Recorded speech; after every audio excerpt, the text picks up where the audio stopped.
The following presentation of the Eric McKenna Project is sponsored by no one. Hello, you're listening to the Eric McKenna Project.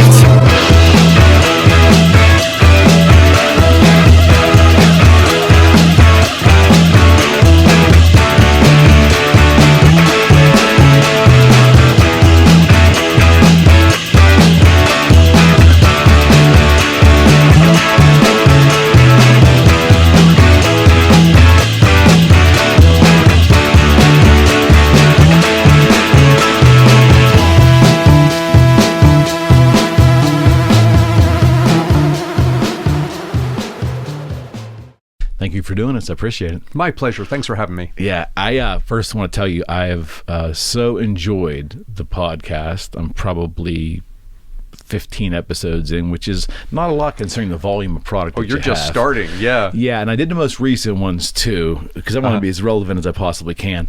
But I'm also about 100 minutes in on the 4.5-hour audio book. Yeah, Cooperation, Coercion. Yeah. Yes. So, talk to me about that book for a second, but the first thing is you have a fantastic voice, and I noticed that you didn't read the audiobook. So was that did you consider doing it? Was it an idea? Did you want to do it? Well, that's interesting. I would have been happy to read it, but it was kind of out of our hands. We have a publisher, and the publisher contacted us shortly after the book came out and said that an audiobook company contacted them and said they wanted the rights to do the audiobook. And so it was completely out of our hands. Okay. Because I thought that you and James would do it together. Right. And I said, but maybe Antony's, because he has that voice, and he'll probably read it. And then I saw it was a narrator, which is fine because obviously those folks are professional at what they do. And I was very happy. I thought the narrator did a great job. No question. Yeah, and it's a very interesting book. Before we even get into the book, though, can you give some basic background information on yourself? I'm Antony Davies. I'm Associate Professor of Economics at Duquesne University, the Milton Friedman Distinguished Fellow at the Foundation for Economic Education. I'm co-host with James Harrigan of the podcast Words and Numbers, and as you mentioned, we just recently, I shouldn't say recently, about a year ago, we came out with our first book, Cooperation and Coercion, which you can find on Amazon. That's the voice, friends. That is the voice. How did you and James get connected? Pure serendipity. Okay. I was putting on a weekend seminar for students at St. Vincent College in Latrobe, Pennsylvania. And your alma mater, by the way. That's my alma mater, right. And I had a number of faculty lined up to give lectures in economics and history and philosophy, political science. And at the last minute, my political scientist dropped out. So I contacted the people that were sponsoring the thing, and I said, look, I've lost my political scientist. Do you have any suggestions? And they said, do you know James Harrigan? I said, I don't know James Harrigan. Well, it turns out Harrigan actually taught at St. Vincent and lived like 2 miles down the road from me. We had never met. Okay. But this was maybe, 10, 12 years ago. And it was just, love at first sight. But we met each other and we said we're gonna work together. We don't know what we're gonna do, but we're gonna do it together. Okay, and that started from a lecture. Yeah, a joint lecture that you had to do. Yeah, and the podcast came first. Before the book. No, what came first was we took our lectures on the road. So we go, and to this day we go to high schools throughout the country giving lectures on economics and government. Recently, on one of your more recent podcasts, there was one. Yeah, we were at Truman State and Kirksville High School in Kirksville, Missouri, and we did a lot. While we were there, we did a live recording of an episode of Words and Numbers, and it was so good. We thought that the content was good, and then the subsequent Q&A with the audience was so good, we made the Q&A into an episode also. And we're going to be everywhere, Antony, so I apologize. It's what we do. It's conversational. No, this is great. Okay. I love it. Okay, yeah, it's everywhere. There's nothing standardized about what I do here, so bear with me bouncing around. It seems like in today's environment, what you're doing and visiting universities in general, unless they're very specifically picked out, it seems like walking into a potential hornet's nest. Well, yes and no. First off, it's not universities, it's high schools that we're doing. And the universities are much more reluctant. It's harder to get into universities I would imagine. to do what we do. High schools, particularly AP level economics and government teachers, are desperate for anything. And so they're very happy to have us. Most of the places we do are public schools, and we'll do in person maybe 30 to 40 schools a year, and then remotely we've been doing on Zoom as well, maybe another 100. Wow. In a school year, yeah. Wow. So during the pandemic itself, did you do a lot? Oh, yes. So Zoom was a good outlet. Zoom was great. It was a content outlet, especially because, as I imagine, all the high schools were dying for content outside of, because they were trying to figure out. Yeah. And these poor high school teachers, what happens is they'll get a directive that they have to have an AP Advanced Placement course in economics. And, the principal, stuck between a rock and a hard place, will say to the, history teacher, okay, it's all yours. He says, what am I supposed to do with this, right? So we've been very fortunate to meet some really good teachers and to be able to help them out a little bit. What have you found talking to high school students? Now, that's fascinating. What we have found is that this whole conversation we have in this country about we need to spend more on public education, whatever, is nonsense. We have been to some of the richest high schools in the country. And by richest, I mean high school campuses that look better than most college campuses we've been on. Right. And we have been to the poorest, and I mean literally, we have been to the second poorest county in the country, gone to their public high school. And what we have found is rich, poor, the quality of education doesn't track with the wealth. What it tracks with is the teachers, and to a large extent as well the parents. If you have parents who are committed to education, supporting the teachers, and you have teachers who are excited about teaching and excited about their students learning, you get great things happening in the classroom. Now, of course, the money helps, no question. Right. But that's not the driving factor. The driving factor is those teachers. The teachers union in this country is huge, a very powerful lobbying group that raised a lot of money. How any pushback from teachers unions? No, nothing there. We really don't get much pushback. I think once in the 4 or 5 years we've been doing this, we got a little bit of pushback from some parent, looked up our pedigrees and said, these guys are free market crackpots and I don't want them in the school, and made problems with the principal, and the principal kind of had to smooth things over, this kind of thing. But here's the thing. We're very particular that when we talk to students, not even students, but when we talk on words and numbers, or you see it in Cooperation and Coercion, it's nonpartisan. We aren't making an argument for or against That's what I enjoy either about your party. show.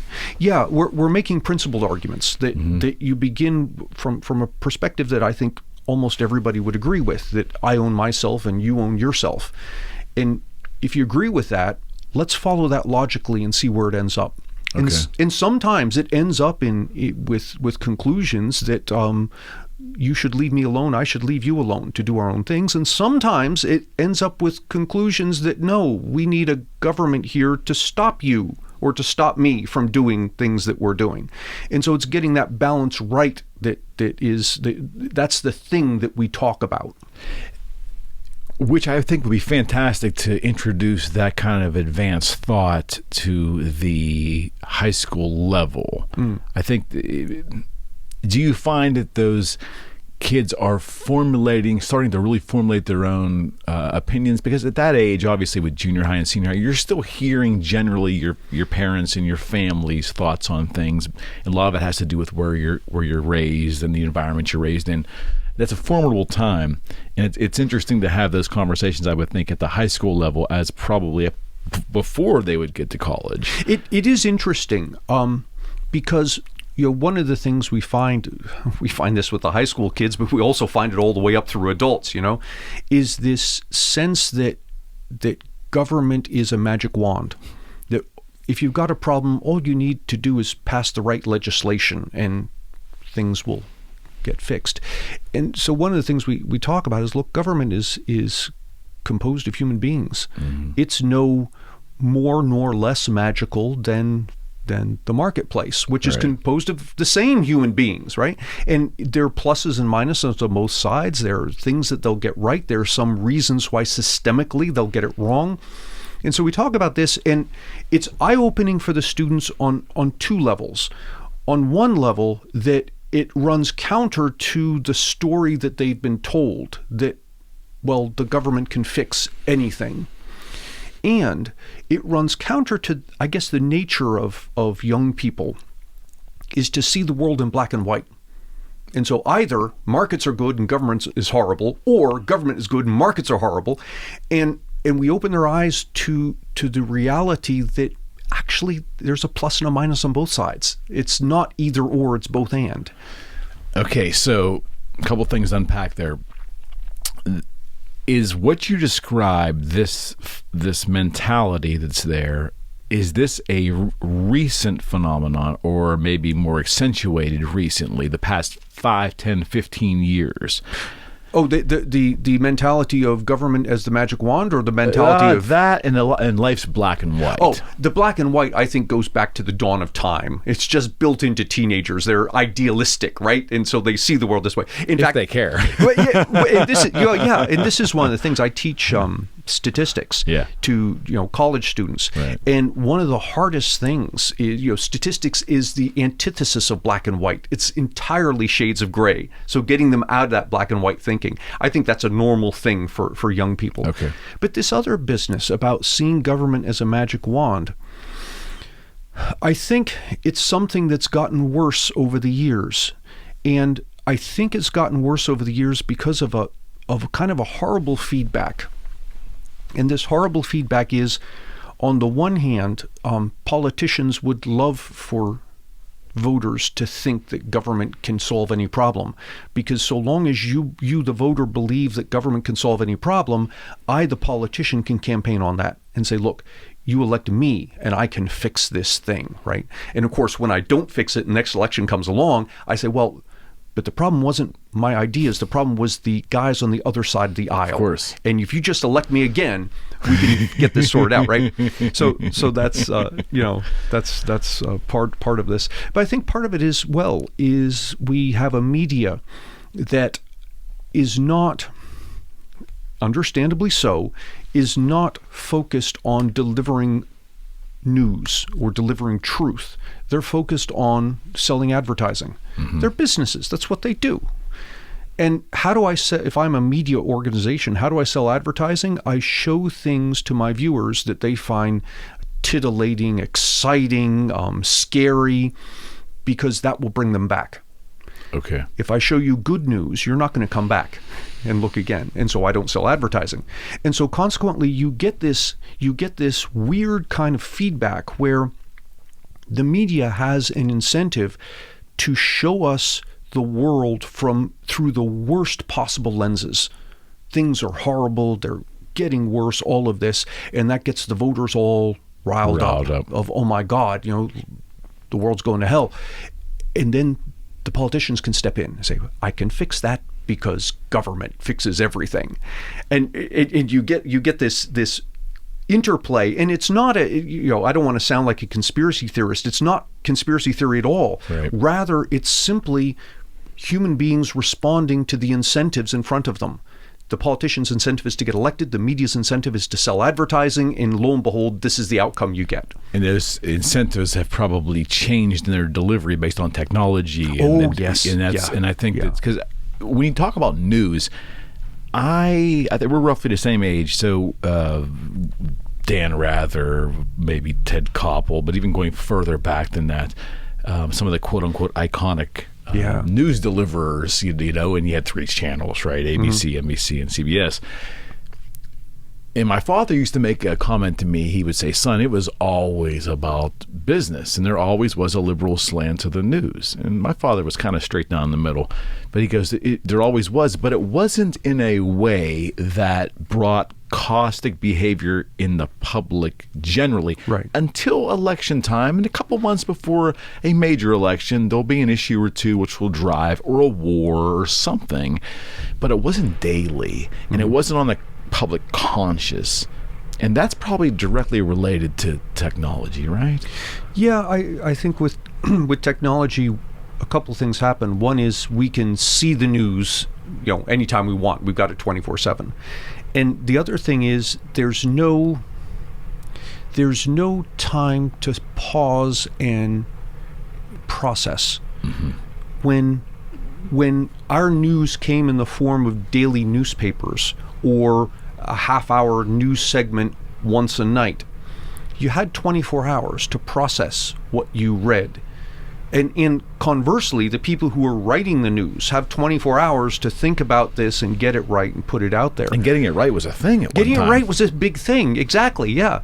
And now there's none of that, and so we don't reflect on the things that come to us through the news. Instead, we react to them. Okay. And I think that's part of what feeds into this, that we engage in the news on an emotional level rather than an intellectual level. And they know it. Right, yeah, exactly. and I just can't imagine that. In the 60s and 70s and even into the 80s, that the purpose of the editor of a certain news show, daily news show, the thought in their head was, how do I get a reaction out of the viewer? It really more geared towards presenting the truth and the facts, and it wasn't about spicing it up and looking for that hook. Now everything, from every nuance of every delivery, from the newscaster to the inflection of the voice to the sarcasm to the exuberance of a certain philosophy, it's all packaged in a way like it's your best friend sitting on the couch telling you what you want to hear. And it's that echo chamber is the worst way to consume news, right? And it's very subtle. You're talking about this is reminding me. I work for, I don't work for, but I'm associated with Foundation for Economic Education. And anytime it's mentioned in the media, it's mentioned as a conservative think tank. It's not conservative, right? But it's mentioned as a conservative think tank. And I notice this because if you look, anytime a think tank is mentioned, it'll either be a conservative think tank or a think tank. And that's very subtle, but it's a dig at one side that isn't applied to the other. That labeling thing. Yeah. That's I love what you do in this podcast, and in so far in the book. It's anyone can read your background. It's extremely impressive, but to the and what is the phrase you use? Interested non-experts. Yeah. Okay, so that would pretty much label me. I'm very interested, but reading your background is very intimidating. And when you see the word economist, statistics, a lot of people can tune out because they assume it's well over their head, and I'm not going to be interested in that.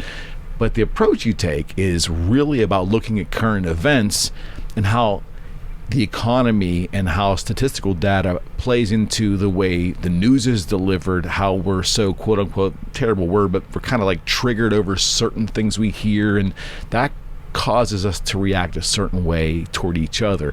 And I think that is fascinating, especially in the climate that we're in right now. You're never going to run out of material. Right, exactly. Well, I think this is one of the things that people think that have this tendency to think that economics is above them. It's this complicated thing. I'm never going to understand it. And economists don't help with that when they start throwing up graphs and talking about marginals and elasticities and all this. At its root, economics is about human behavior. It's about explaining what happens when humans who have unlimited desires bump up against their limited abilities. And when you start thinking about economics from that perspective, it's something that anybody can understand because we live it on a day-to-day basis. When I decide to buy the hybrid car versus the gasoline car, and I'm considering the effect on the environment, I'm considering the effect on my wallet and all of this stuff, that's economics in action right there. And we get this at a gut level. What what too many economists tend to do is pull that away from the human being, pull the humans out, and make it all about mathematics and graphs and complicated stuff. And yeah, that's an interesting way to think about economics, but at its root, it's about humans. It's about you and me and what we do.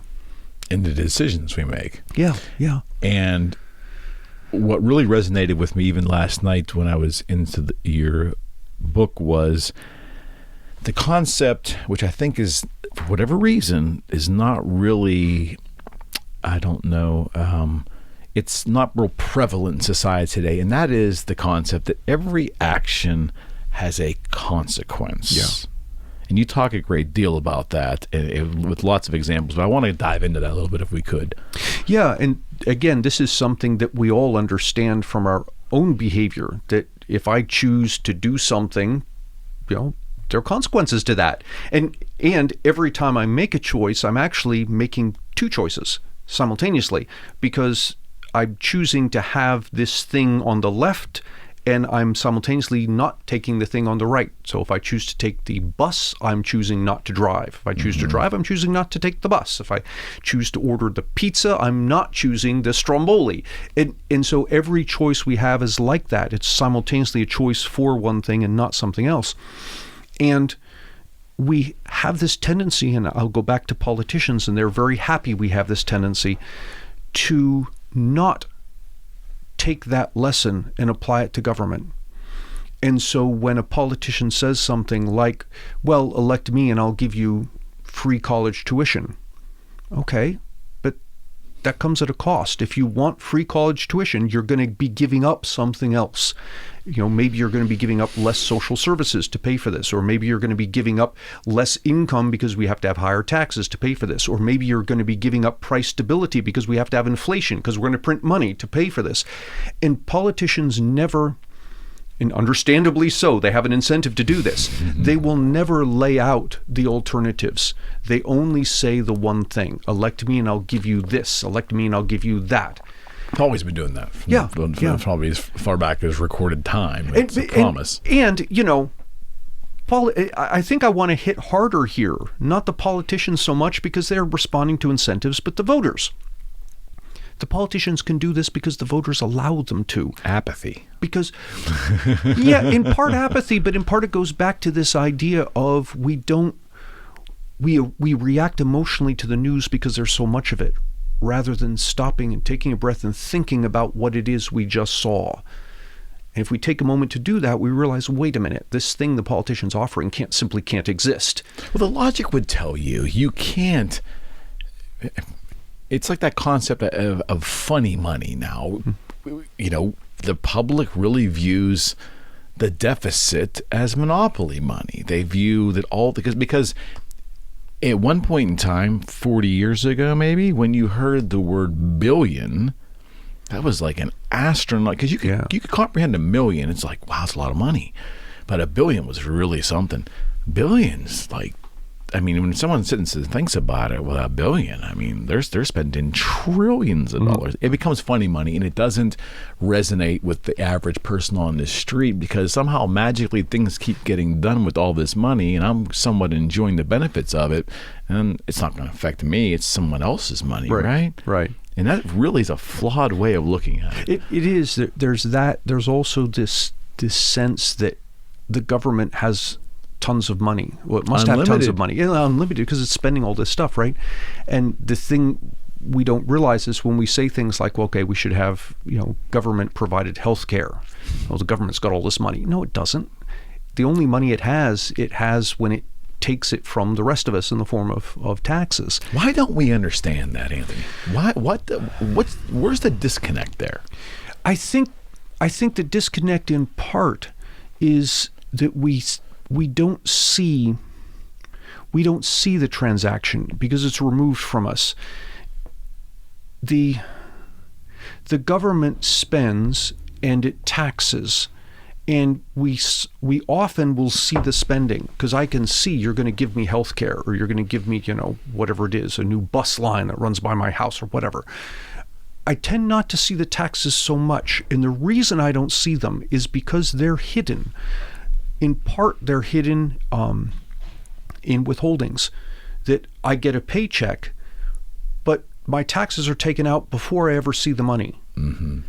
I think if we had to pay our taxes by writing a check to the government once a year for the entire thing, we would have a very some of us do a much smaller government. Yeah, some of us actually do. The self-employed have to do this. Yes, we do. And the self-employed are very aware of what we're paying in taxes, but most people not, because of the withholding.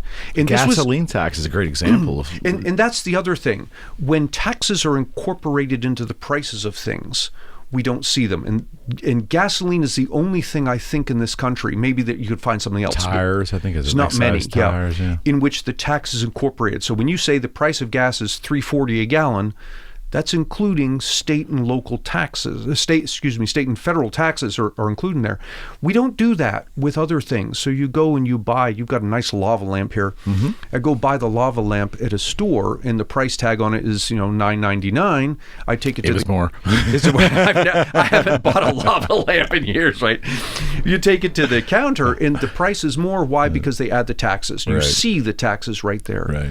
Another way this happens is with corporate taxes, and politicians know this, and they make use of it. Every politician who says we need to tax the corporations more, what that politician is doing is hiding the fact that he's actually taxing you.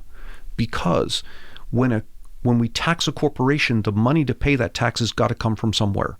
It's either going to come from customers in the form of higher prices, it's going to come from the workers in the form of reduced wages, or it's going to come from the investors in the form of a lower return. Mm-hmm.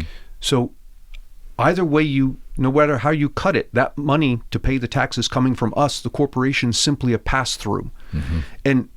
And so this is one way that politicians can hide how they tax us, by saying we're going to tax the corporation, the rest of us cheer. This happened in Pennsylvania.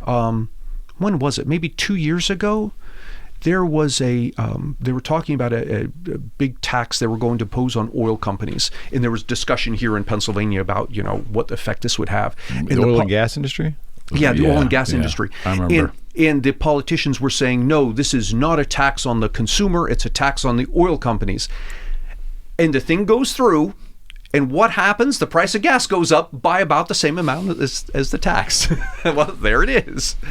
It's also, in conjunction with that, it's funny how politicians will also try to humanize corporations and turn them into living, breathing entities to sell the idea I'm going to punish them. Right. I mean, it's a corporation. It's an institution. It's a function of commerce. It's a loosely held together entity to make money. It's not a living, breathing thing. No, it's not a living, breathing thing. It's a group of people who've come together to do something.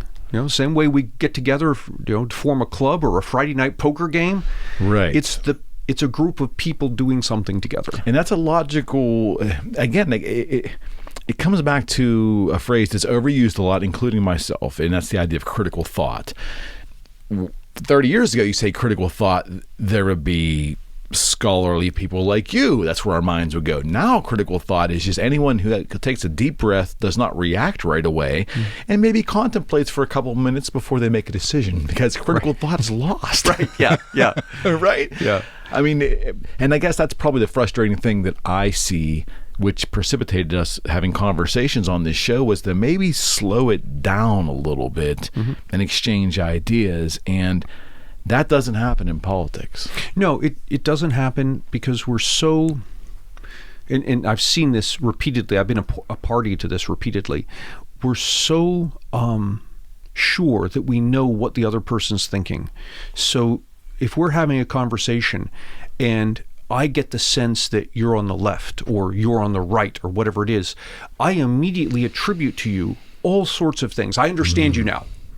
When in fact I don't. And so I never hear your argument because I've already constructed it in my head. How did we get here, Antony? How did we get here? Because this is a 20-year phenomenon, 25-year phenomenon, I believe. Yeah.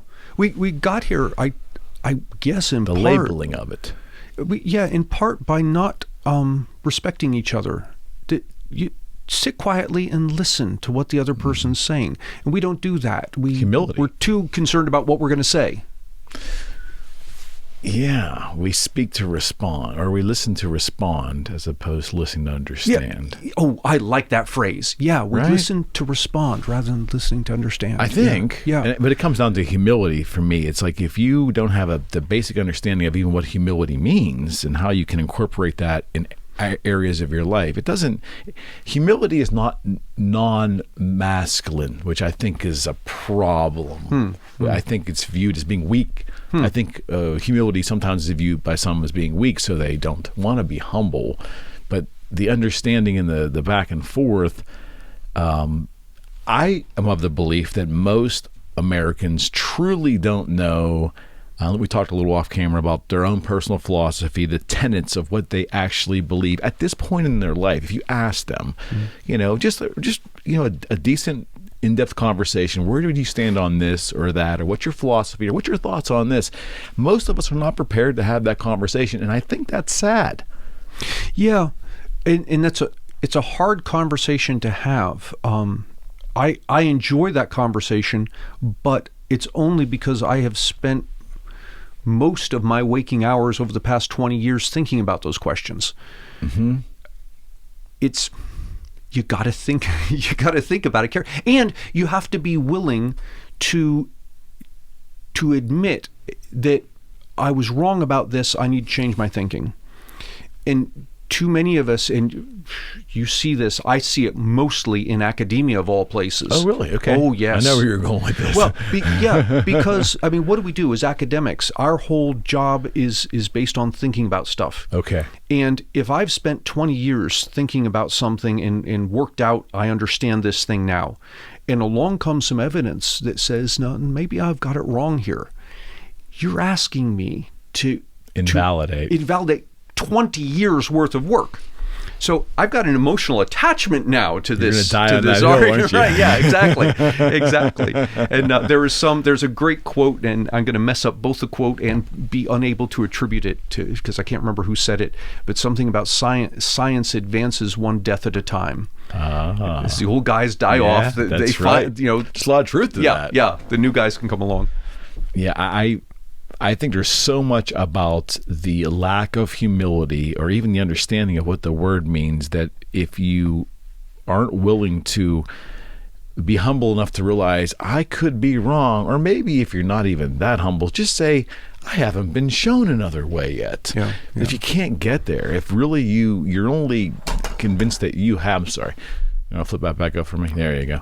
That's me kicking under the table. Lots of wires down there. I wouldn't want you to look below the table. It looks great up top, but down below, not that hot. I don't think that if you're not willing to be humble and say, hey, maybe I haven't even been shown a different way, use that cop out, because most folks won't even do that. They're so willing to die on that hill, even though they probably have been shown in many ways their philosophy isn't right. And I think we've had that now in the current political climate we're in. Yeah, well, now politicians I'd put them in a different category. That their bread and butter comes from having a particular position, and I think it's likely, I've never been a politician, but I can see that a politician would maintain a certain position even knowing it's incorrect because he believes his voters think it's correct. The fact that, and I believe you're 100% right, but that's hard for me to hear. Yeah. Because at the highest level that's going on, let's just take the Senate. It's going on. They probably have been shown statistical facts, pure essay facts that their belief is flawed in these ways. They won't moderate because that won't get them reelected. It won't get them reelected. And you could argue and say, look, well, why can't you just be principled and stand up for this? Well, here's the thing. If the voters believe this thing that I don't believe, and I stand up and say, look, voters, you're wrong about this, all that's going to happen is they're going to vote in the other guy who says, yeah, you voters have it right. And so either way, we're going to have a politician in the seat who's agreeing with the voters. My question is it going to be me or is it going to be the other guy? And I think this is one of the negatives. We don't appreciate well enough in this country the negatives to democracy. And the founding fathers understood that democracy was a very dangerous thing because you're asking a bunch of people, the voters, who maybe haven't thought through the thing or don't have the time or the energy because they're busy trying to feed their families or run their business or whatever it is. And so you don't want people like that who aren't invested in thinking about whatever the topic is, making the decisions. And yet that's exactly what democracy is. So what did they do? They gave us a compromise. And the compromise was the people would elect the House of Representatives. And the House of Representatives would be that. It's the people's house. It represents the voice of the people. The Senate would be elected by the state legislatures. And what happened there? Yeah, and what happened? We went and broke the thing. We passed whatever it was, a 17th Amendment or something. Someone can correct me on that. Right. To call for direct election of senators, and now we've lost that. And I think that may go a long way to explaining how our government has become reactionary to the voters rather than proactive. I have another idea or a philosophy I've maintained since I was a child, and that was that the framers got one thing wrong, if I can have the audacity to say that. It's probably a 15-year-old kid. The lack of term limits, the lack of the mechanism to have continual fresh ideas and current thought built into the system to bake it in, kind of created where we are now with institutional politicians that are often shown different ways or a correct way of doing something that just will not buy into that. And that lack of fresh ideas, because the country may look a lot different had term limits been a thing at its inception, because I would think that, intellectual people, icons of business, people that have been successful for multiple reasons, science, technology, business, may give 4 years of their life as a service to their country and do this, knowing that their time is limited there. They're not going to find a way to enrich themselves being there. It just would look different. I mean, you have any thoughts on that? Yeah, this is interesting. You talk about, we were talking about people being wrong about things and admitting it, and this is one of the places where I'm happy to admit I'm wrong, and I know I'm wrong simply because I don't have an answer, right? So immediately I'm wrong. A few people say that to me. Everybody, I love when someone says, "I really don't know." Yeah, well, see, and I can make arguments in both directions. That's the maddening thing about it. On the one hand, I can argue against term limits by saying that we already have a system for term limits. It's called the election. And if you don't want the guy in office, don't vote him in again. Okay. And yet, if you keep voting, in other words, what a term limit is saying is that this person who garners a majority of the votes should not hold office. That seems... Again. Okay, but why not? The voters say that that's the one they want. So back to, this is fantastic. So back to your book, and you talk about government and community, right? And, do we need in government that mechanism to ensure that there isn't corruption because of human nature, to not let the 7-term senator in there, do we need that mechanism? And see, this is again where it becomes ambivalent. You can argue on both sides. Right. The longer that politician is there, the greater the opportunity for him to abuse his position. But the longer the politician is there, the more experienced he becomes, and the better he becomes at his job. And so you've got this plus and minus on both sides, right? Yeah, you can make the argument. I don't think it's panned out that way. I am of the belief that fresh ideas, and I think the knowing, the altruistic view of going in there and doing good for 4 years and knowing that now you could maybe, it could have been set up in a way you could have run for this office and you can go to a different office for 4 years. You can move around in politics. I don't know how that would look, but consider, I'm going to give you two more arguments, one on each side. Okay. On the anti term limit side, if we have term limits, the power ends up resting in the bureaucracy. Okay. The people who work in government who aren't elected, because those are the ones that have the institutional memory. Those are the ones who can be there for 20, 30 years. Should they have term limits? Well, that's another question, right? Yeah. Now, an argument on the other side, and the argument on the other side in favor of term limits, I find perhaps more compelling than the other arguments. Okay. It's not enough for me to say this is the answer, but it leans me in that direction. And that is what happened. We did not have term limits on the office of president. And we got into a situation where we had Franklin Roosevelt for 4 terms.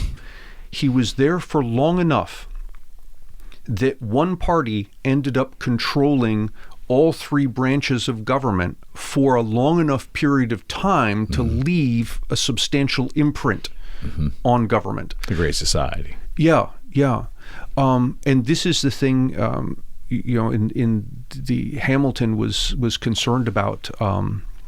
Hamilton, James is going to get back on me when he hears this because I'm going to get the name wrong. Hamilton, Madison, I don't know who it was, who was arguing against factions. Yeah. And the idea of a faction is a subset within the government who's gets power and crafts government to satisfy itself. And the idea of checks and balances was to prevent a faction from coming to power, that whatever power the president had would be countered by the House, which would be, or by the Congress, which would be countered by the Supreme Court. And without term limits, we ended up in a situation where the one party controlled everything and there was no balance. For 16 years, we had no balance of power. And out of that came a one-party control of the House, the People's House, for decades. Yeah. And you can say, if you're a Great Society person, you can say, well, that's wonderful because we got the Great Society. We wouldn't have gotten it otherwise. Okay, but you might have gotten something else. And in fact, if you're against the Great Society, you can point to it and say, oh my God, this is what we got because of a lack of term limits. It is now. Yeah. What's the biggest misconception, do you think, when it comes to economics? When I understand we talked a little bit about the pushback. It's just it's over my head. I don't want to think about it. It's a huge mistake because it's so vitally important with everything from what you hear on the news to how you buy your groceries, how you buy a car, how you buy a house.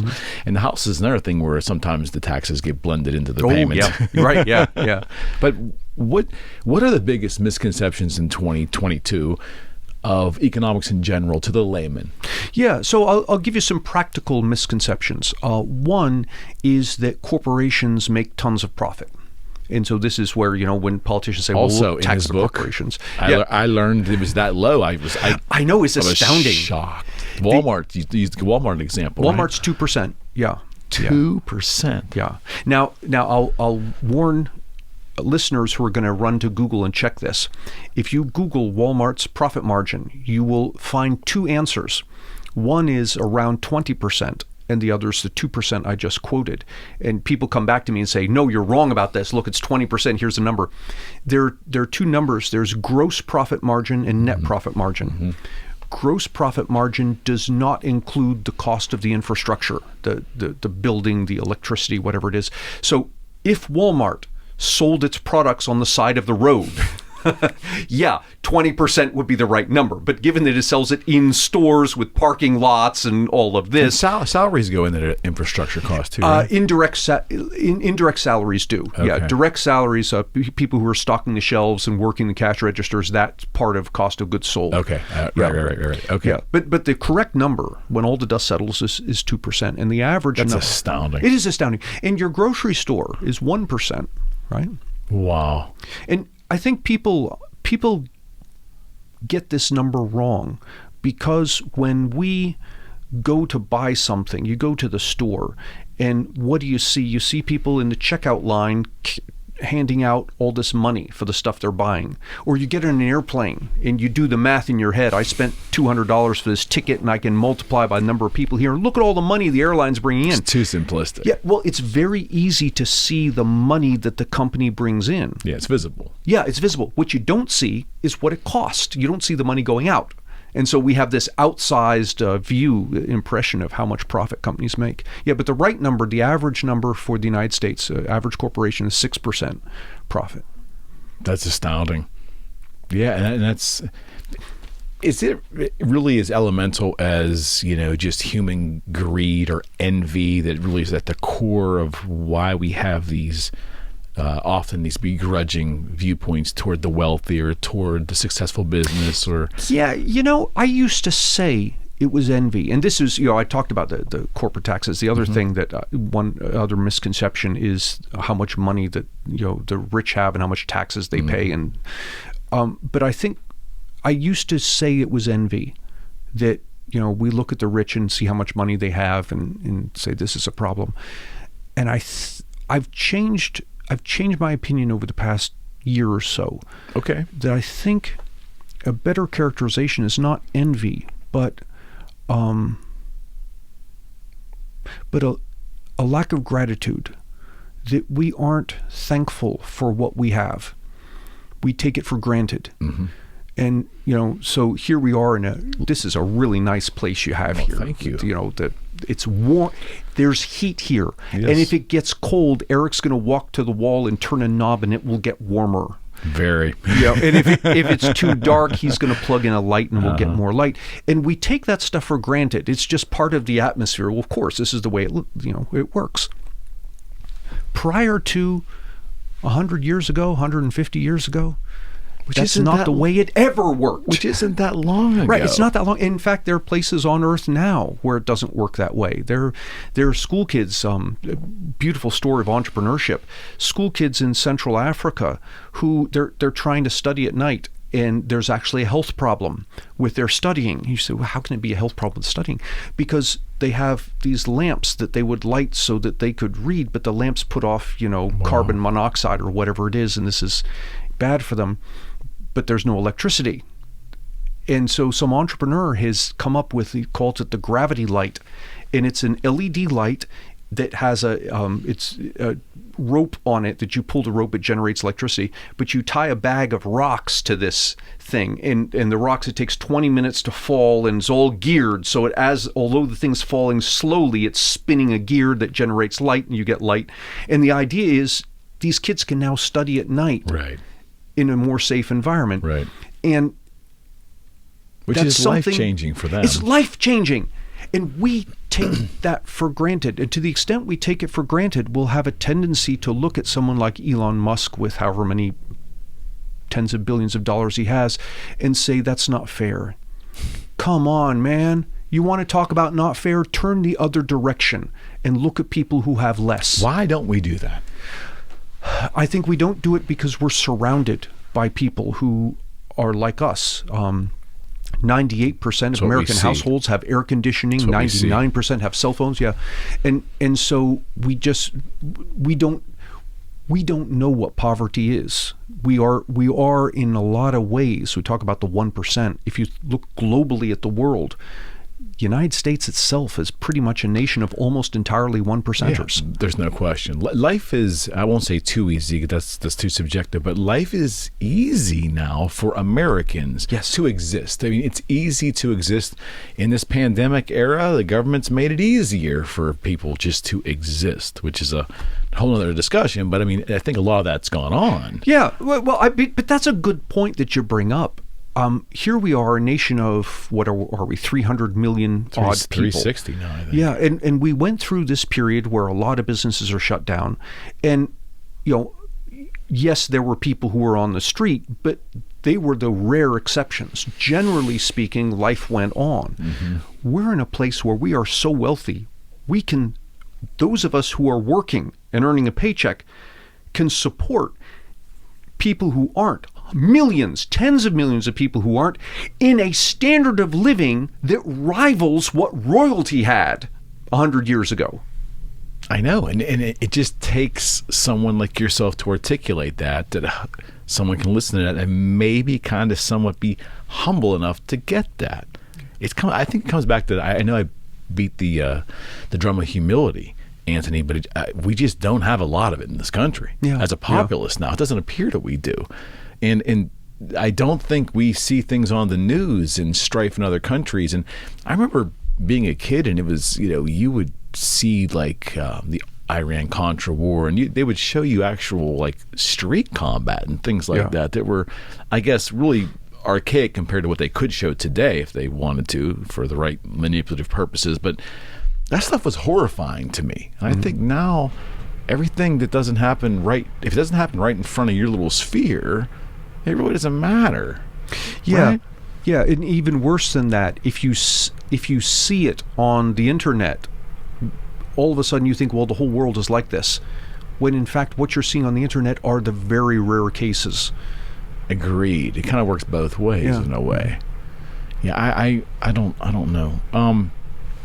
Back to the action and consequences again, and you talked a lot about trying to find a balance between government and society, because both, pure society leads to a communism, socialism kind of thing, and obviously, is that right? Which one is the individual and government? I'm sorry, individual. Let's talk a little bit about the difference between them and trying to find that, because we can bring in regulation and government regulation into business and all of that. We're constantly in that struggle, aren't we? Trying to find, how much are the unwashed masses going to be able to fend for themselves and create on their own, and how much government quote-unquote control is necessary to keep us from killing each other. No, that's absolutely right. And this goes to this, human beings have this dual nature. We're social animals. That is, we're simultaneously individuals, and we're simultaneously and members of a shared society.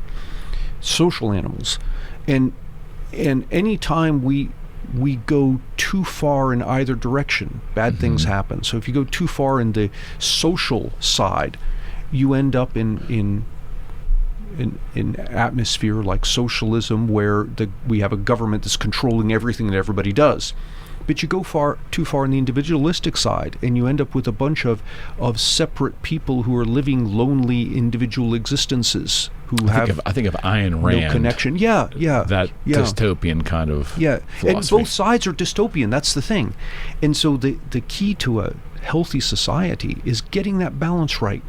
And if you want a good example that hits home, think about the household, because a household's exactly like this. It's easier if you have kids, you can think about it. You've got a collection of people who are individuals, but they're also members of a shared household.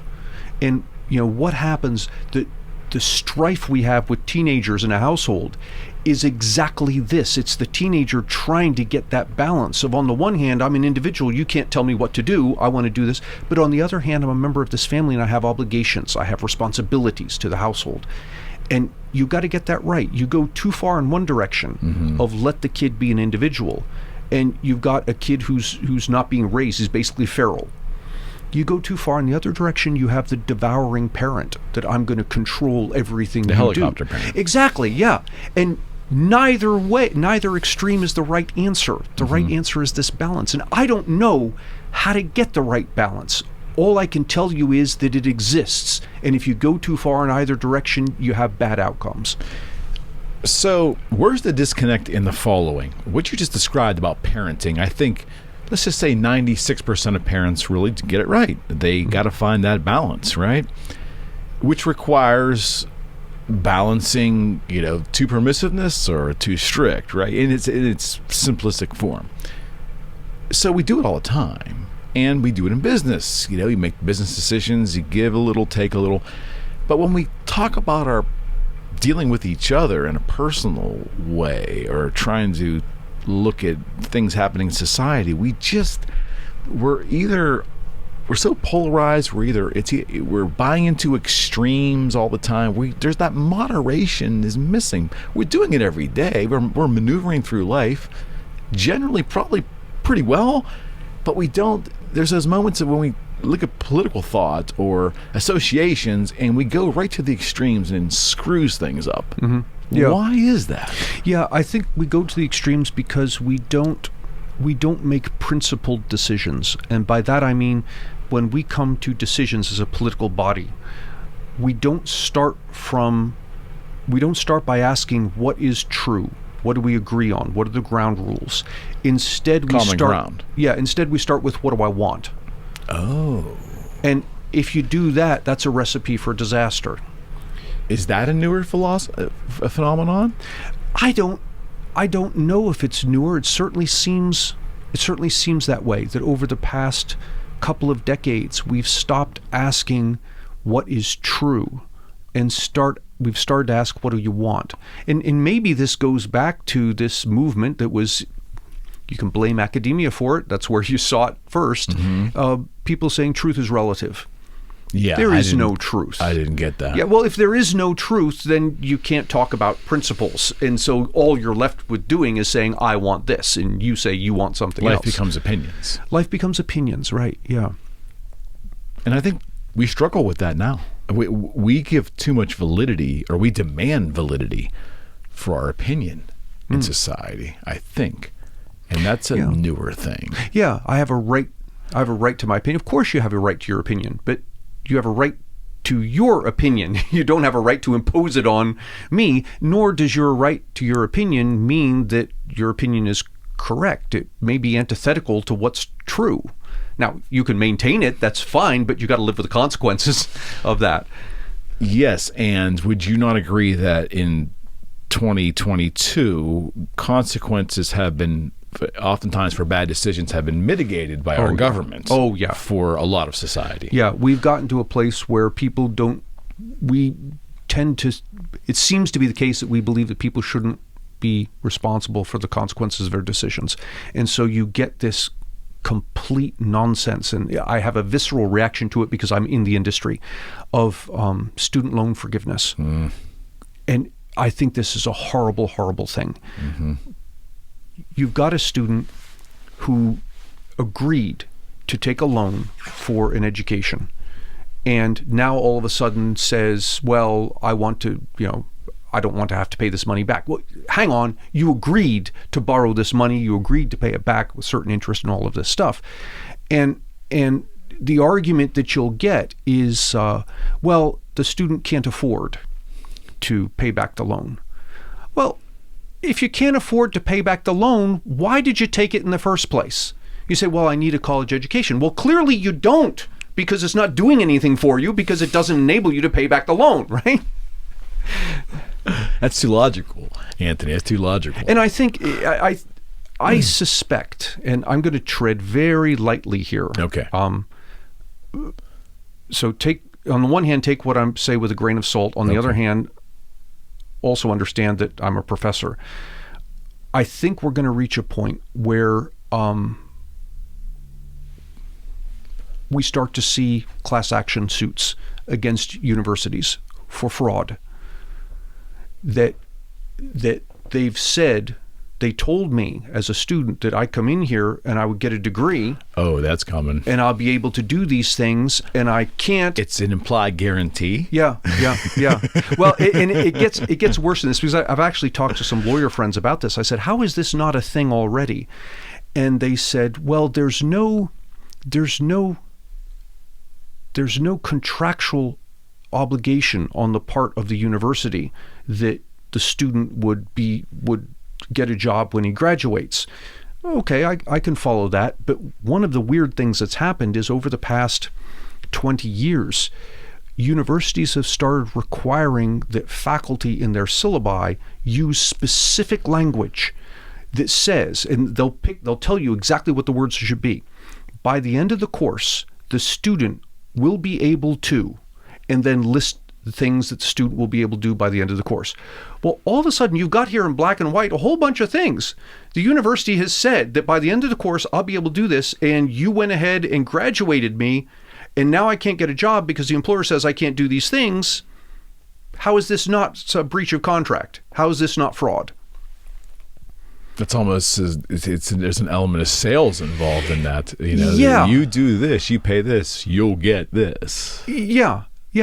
And so part of the resistance here is that universities, academics in universities, they refuse to admit the fact that they exist in a market environment. They want to believe that they're dispensing knowledge for knowledge's sake. And that's That's fine. If you've got an independently wealthy kid who can come in here and I can learn for the sake of learning, that's wonderful. In fact, I'd love it if I had all students who were just learning for the sake of learning. But the fact of the matter is 90+% of them are there so that they can learn something that will enable them to earn money so they can get a job. And the universities aren't acknowledging that. They'll acknowledge it on the periphery and say things like we have good placement. But if you look at the faculty and what it is that they're teaching, their focus isn't, I'm painting broadly here, there are exceptions clearly, but there's too many faculty whose focus isn't there of how can I add value to you as an employee, as opposed to as just learning things. Okay, I agree with you, but I also think that's to put it entirely on academia is ignoring the root cause of the problem, and that is that going into college should be an informed decision. Yes. And it starts with parents, family, and ultimately the person going to the school. In regards to the personal responsibility, is this 4, 6, 8 years of 2 years of my life going to be economically sound based upon what I assume will be opportunities? If you just blame it on academia, you're not putting any personal responsibility on the student, and I think that's a mistake. Yeah, I'm with you 100% there. And I think we've spent the past several decades telling students that the key to success is a college education. And we push them. The high schools push them. The parents push them. That's a mistake. The colleges pull them. Right, yeah. And that's a mistake. A college education is not the key to success. It's the key to success in some cases. But we've been selling them a bill of goods, and I think we've gotten away with this.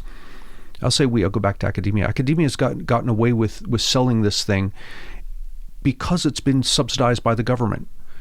The loan program. The loan program. The government guarantees these loans, and the simple thought experiment I give you is this: suppose tomorrow we could change the rules of the game so that colleges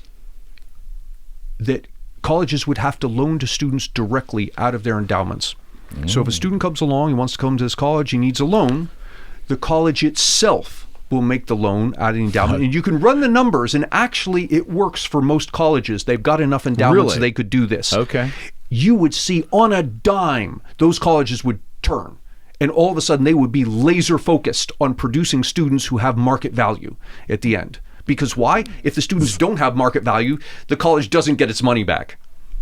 That's free enterprise. Yeah, that's living with the consequences of your decision, right? And what's been going on is colleges haven't had to live with the consequences of their decision because somebody else is picking up the bill. If you come through, you spend 4 years and you can't get a job, well, I don't care. You've paid me 4 years of tuition. Is a lot of the public views snobbery as the way higher education is, and that has to really grind you when you hear that. You probably understand why there's a vision of that out there, but you know the other side of the coin. Yeah. How does that get fixed? How does academia do they care? How does that perception change in public with academia? Or can it? I don't know. I think there's some blame on both sides here, and I encounter this because someone, I'll meet somebody and when they find out I'm a college professor, instantly I'm put in a box, right? Okay. Oh, this guy knows all this stuff, and he's all of this. The assumption of snobbery is there. Okay. And that, of course, puts me on the defensive, right? Sure. So I think that's on the one side. On the other side, I'll get. Of course, I'm going to paint with broad brush here. There are exceptions, but there are too many faculty who aren't intellectually humble. Okay.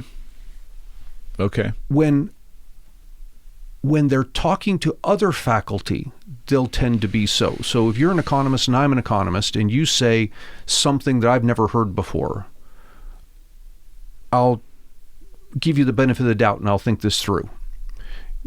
But we tend, I'll say we, not enough of us will extend the same courtesy to someone who isn't an expert. So someone who comes along to me and says, I think scientists do the same thing.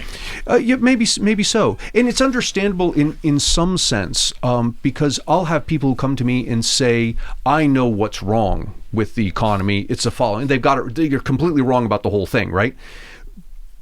But once in a while, I'll get someone who come to me and say, well, but have you thought about the following things? And the person may be wrong in saying that, but it opens the door to a conversation. Absolutely. And many times, when someone has come to me and said, have you thought about the following things? And they're wrong. And I'll sit down and explain to them why they're wrong about this. But a lot of these times, I'll get a nugget of something I hadn't thought of before. And that is intrinsically beautiful. It's beautiful because we both, and this is the way I describe it to people, that a good, healthy conversation like that is not a debate of me versus you. It's a cooperation of us versus ignorance. Oh, man, that might be the best statement ever made on this show. That is fantastic. Each of us brings something to the table. That's fantastic. Yeah, that. And we referenced a little bit before the show, the spirit of this entire thing was just to get people to have conversations and to come in with a level of humility and learn from each other and have fun. And I think that's lost a lot now. I mean, do you still find the engagement with your students as rewarding today as you did years prior? No, much less so today. And I'm not sure why.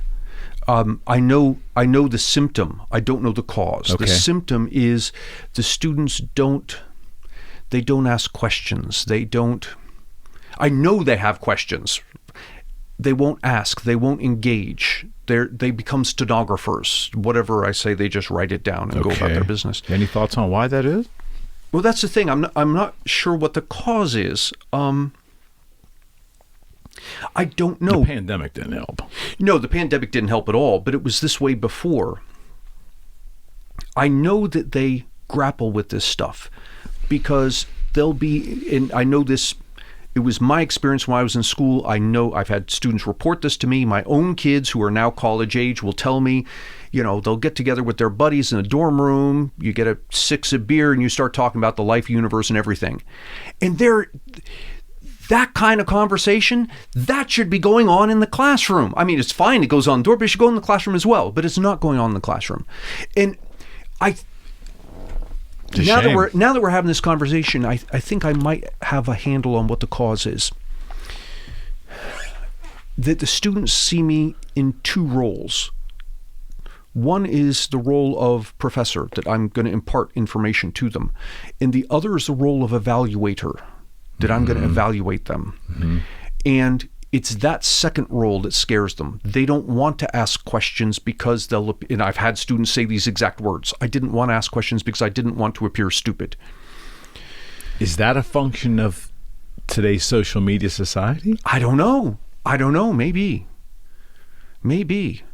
But I can tell you this, we did an experiment at Duquesne, and unfortunately we stopped doing it, but I thought it was working beautifully. And the experiment we tried for a few years was that we would have a whatever it is, 5 or 6 of us would be teaching principles level economics. And when it came time for the final exam, we would get somebody to write the final exam who was not any of the people who were teaching the courses. Okay. Now, it would be an economist who knew what the final exam should look like.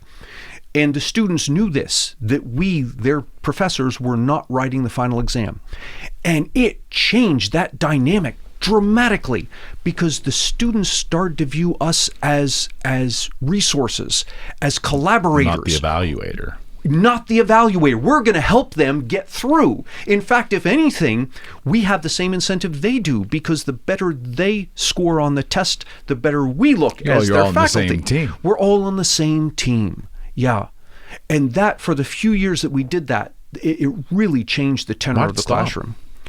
I don't know. Some bureaucratic something was going on. But sounds like a fascinating idea. It was. And, the more I talk about it, I'm just coming to this realization. I'm sitting here talking to you. I'm going to go back and say we should go back to doing this again. Yeah, because, I mean, it just on the premise, it changes the teacher-student dynamic there. Yeah.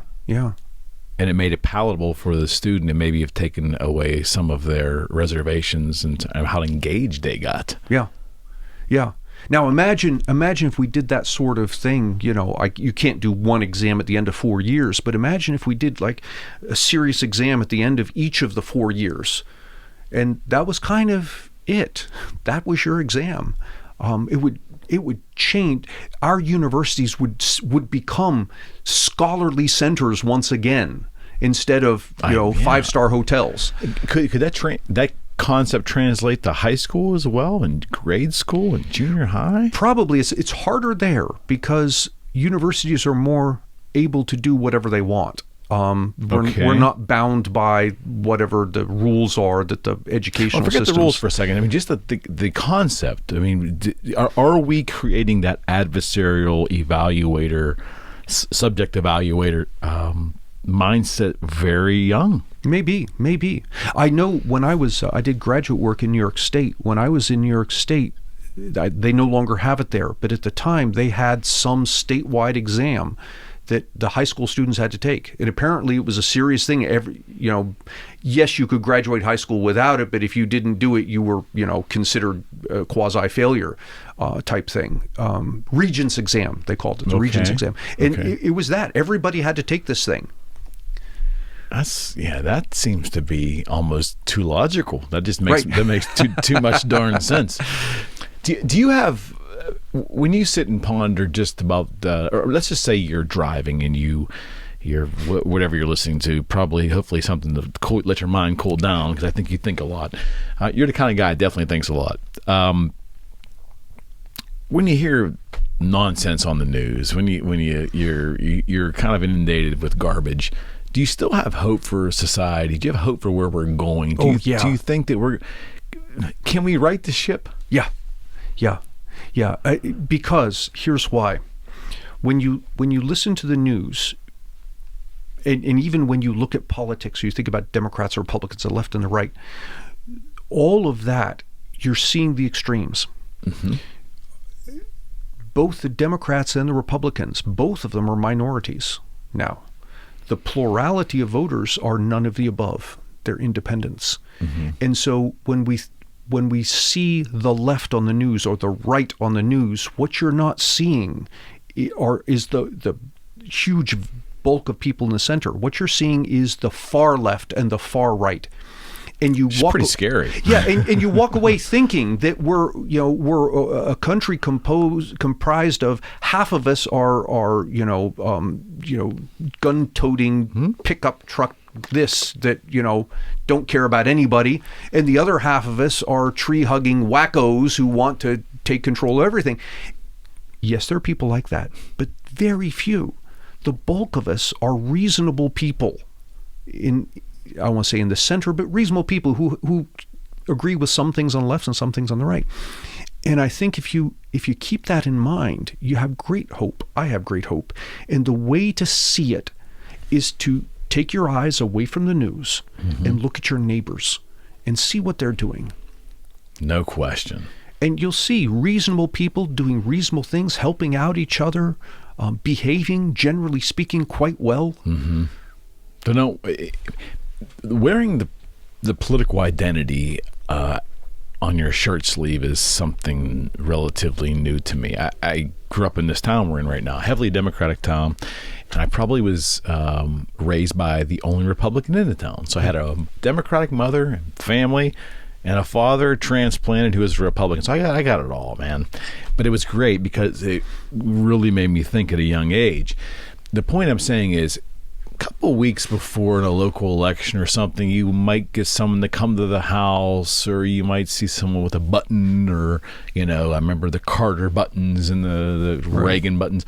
The thing was, outside of those times, Anthony, politics didn't rule your identity. I mean, people weren't associating with the person down the street because that's a Republican. I know he's a Trumper or he's a Biden fan. Nobody cared, and no one wanted to be identified as who they belong to. That's all different now. It is, and I think it's a result of government overreach. The bigger government becomes and the more it intrudes into our lives, the more important it becomes. whether you're a Democrat or Republican, because how you vote is going to affect me in ways I might not like. And the reason it's affecting me is because the government has become so intrusive. I get it. And I definitely believe the middle always kind of runs the show anyways, right? I mean, because that's where most people are at, somewhere in that wide vat middle. But I think if you look to your neighbor and you see the goodness in society, you can do all of that. But we are a little more caustic now. And I just don't know why. And we had this relatively. I asked Antony when he was here. I said, I was in an industry where I realized from a marketing standpoint that individuality and the spirit of collecting things and the look at me moment that Americans seem to love, it benefited me really well in the prior business I was in. And I think that we're still that way, especially with social media and the younger demographic, the look at me, the show me this, look at me, Instagram world we're in. Yet we're so quick to join teams and political affiliations and clubs and so forth. And it's a weird, to me, it's a weird dichotomy. And you were able to articulate to me what your thoughts are on that. So if you don't mind me sharing that.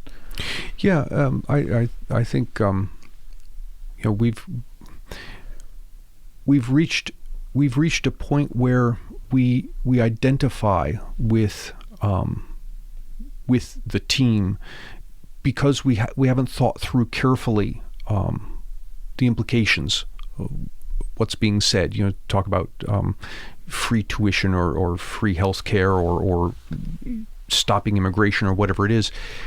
If you don't think through these things carefully, your tendency is to pick a side and say, well, I think tuition would be a great idea. I think keeping out the immigrants would be a great idea, or letting them in would be a great idea, or whatever it is. And I'll latch on to the politician who says those things. And whatever flavor he is, Democrat or Republican, I'll put everybody in a box. Because it's easy? Because it's easy. Everybody who says, well, I'm a Democrat, well, you must agree with everything this person said. And now you're in the good box. You can't live that way. And no, you can't. I think it's dehumanizing, because what happens is I encounter you on the street and I don't even have to ask anymore. I don't have to ask what your party affiliation is. I can just listen to you talk about stuff and I can figure out, okay, he's probably a D or he's probably an R. And I put you in that box and I assume all sorts of things about you. And so I've got you figured out. I know all these things that Eric will like or not like. And if there are things that I like, Eric's a good guy. If there are things I don't like, well, he's evil. Because clearly the things I like are good and right and just. And he doesn't. And so the only reason must be because he's evil. And what I've done, I've dehumanized you because I haven't connected with Eric. Yeah. What I've done is built an image of what I think Eric is. No question. And that's what I relate with. Yeah, and that quick to label is just so non-productive. It's messing up the mechanics of life. Yeah, it is. I mean, it's a quick shorthand, but why? Engage with each other. Give each other the benefit of the doubt. I have this problem all the time. I write tons of op-eds, and someone will read the headline and do the same thing, put my op-ed in a box and write me back and say, well, you're an idiot because you believe the following things. I said, how do you know I believe the following things? And what's happened is the person has assumed all sorts of things about me from reading this headline, rather than forget about getting to know me. He hasn't even read the article itself. It's dehumanizing. It is. And obviously, any discussion of free markets, any discussion, before you even get to the nuts and bolts of the conversation, you mention it, you're immediately labeled as a conservative. Right. I mean, there's no way to even so you're going to lose a lot of people right away because they already have that bias, and now your job is even harder.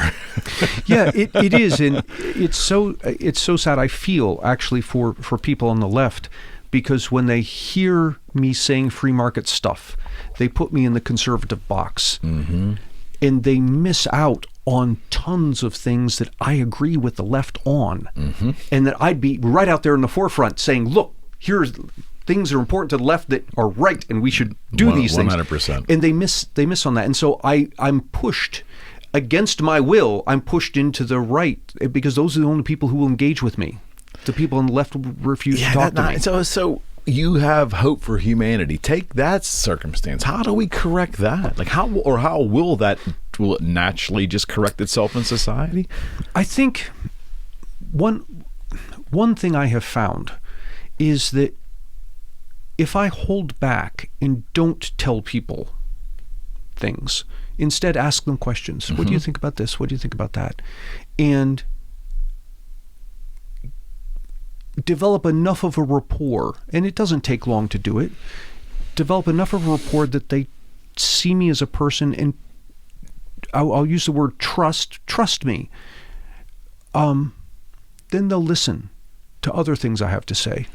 So when I talk about things like the federal government should have a much smaller footprint in the economy, I don't talk about federalism, which is, of course, associated with the right of the federal government should be small and the state should do lots of things. Mm-hmm. Instead, I talk about subsidiarity, which is something that the people on the left love. Of course. They're the same thing. Exactly. Semantics. Yeah. And it's not,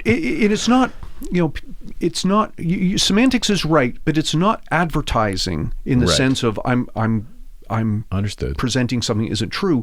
Rather, it's showing the person all the things we agree on Absolutely first, right. rather than showing them the things we disagree on first. It's just a conversational skill, and we're not doing enough of that in society. And is that even? I don't even know if we're even trained as grade schoolers and junior high schoolers to really even effectively communicate with each other. No, because we're taught to express our opinions.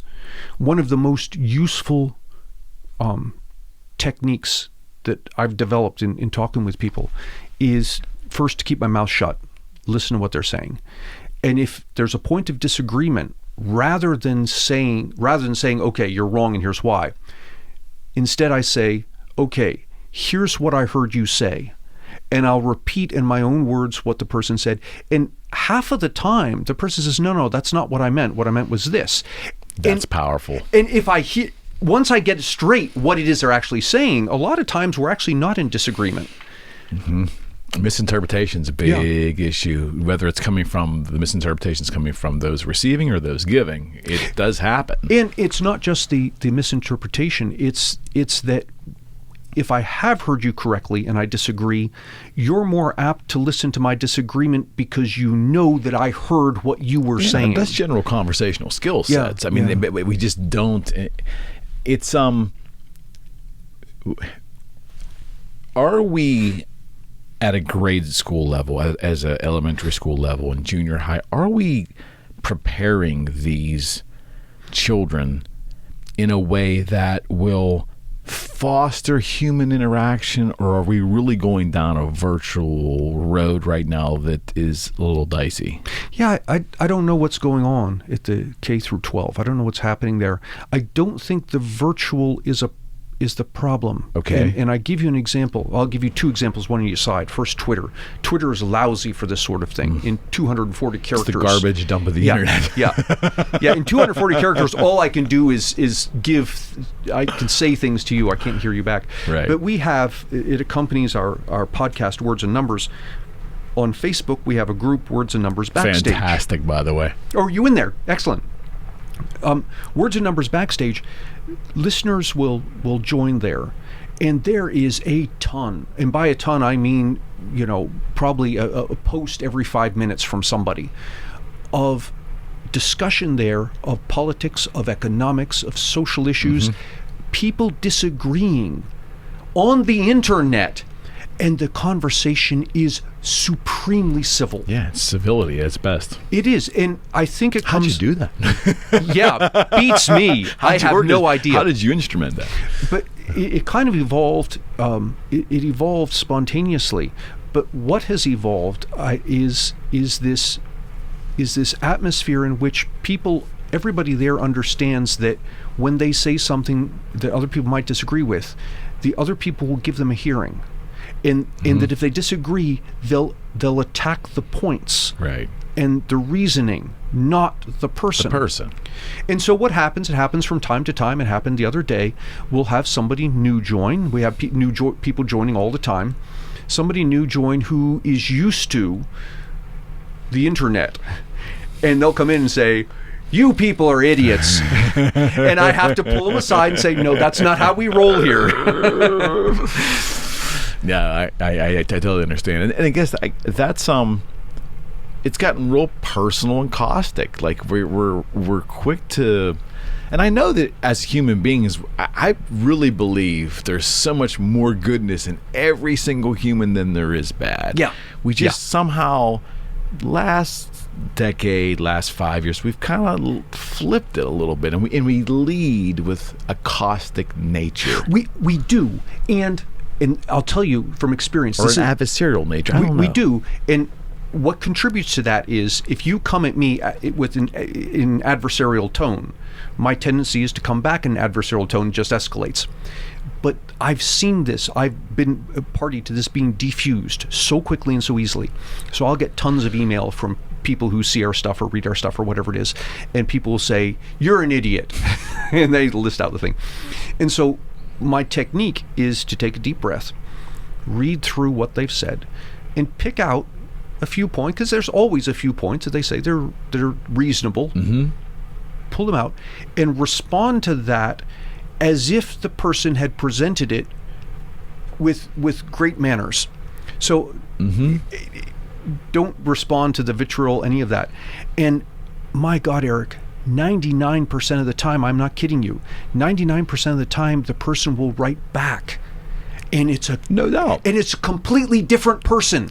We're having a good conversation, and of those who write back, a goodly number of them will say outright, "I'm sorry, I was rude."